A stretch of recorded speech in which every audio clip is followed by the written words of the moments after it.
Si je regarde, là, il y a 20 ans, on était des innovateurs. On était quelques préparateurs physiques qui travaillaient dans ce domaine-là. Il y avait quelques athlètes qui étaient sensibilisés à l'importance de l'entraînement estival.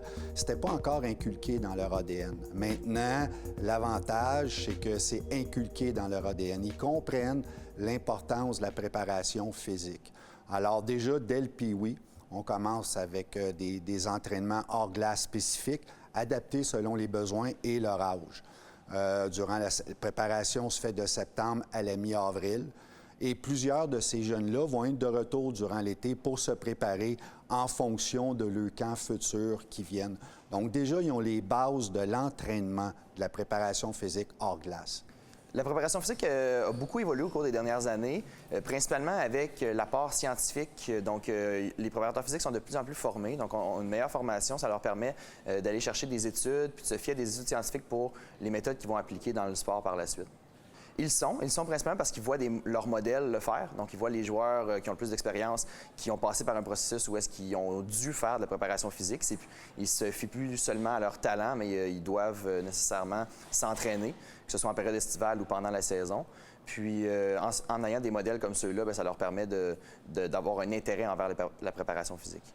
De plus en plus jeunes maintenant, on va les initier à l'entraînement hors glace. Comme je disais, bien important, c'est toujours adapté selon le groupe d'âge.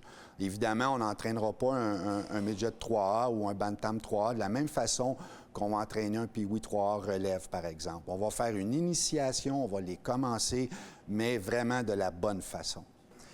C'est un mythe de dire qu'il y a un âge minimal à partir duquel on doit faire de la préparation physique. Ce qu'il faut comprendre, c'est qu'il y a des éléments, par exemple, qui doivent être faits à chaque âge. Il y a des trucs qu'on ne peut pas faire quand les joueurs sont trop jeunes, mais il y a quand même de la préparation physique qui est possible d'être faite à chaque âge. Hockey Québec a donné des lettres de noblesse aux préparateurs physiques et à la préparation physique. Ils poussent dans la très, très bonne direction. J'ai de plus en plus l'impression maintenant que lorsque Hockey Québec parle de hockey, c'est connexe. Ils parlent de l'entraînement, de la préparation hors glace, de la préparation physique, ce qu'on n'entendait pas peut-être il y a 5 ans. Donc maintenant, il y a des vases communicants, il y a des liens directs entre la préparation physique et la préparation sur glace. Ce qui a changé principalement au cours des dernières années, c'est la formation des préparateurs physiques. Les gens ont beaucoup plus d'informations.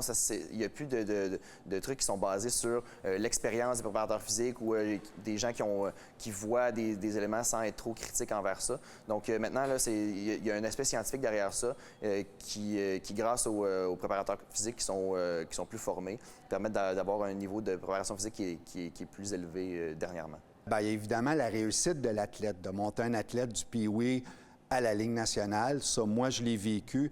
Mais au-delà de ça, c'est quand je rencontre un jeune qui vient me voir et qui me dit « Vous souvenez-vous de moi, M. Simard? » Et que là, je dis « Désolé, tu as une barbe, je te reconnais pas. » Et là, maintenant, le jeune, il dit « Oui, oui, regardez, vous m'avez entraîné. » Et là, on se rappelle de bons souvenirs ou des jeunes qui disent hey, je suis préparateur physique maintenant, je suis kinésiologue et puis ben quand tu m'entraînais jeune, ben j'aimais ce que tu faisais puis je le fais maintenant. Ça, pour moi, c'est aussi une grande fierté d'avoir un impact sur leur futur. Ça, je trouve ça extraordinaire. Bien, c'est sûr que quand on travaille avec un athlète, la plus grande fierté qu'on peut avoir, c'est son développement, c'est sa réussite. Donc, étant donné que sa réussite est au centre de nos objectifs, lorsque ces objectifs sont atteints, bien, pour nous, c'est ce qui fait notre réussite.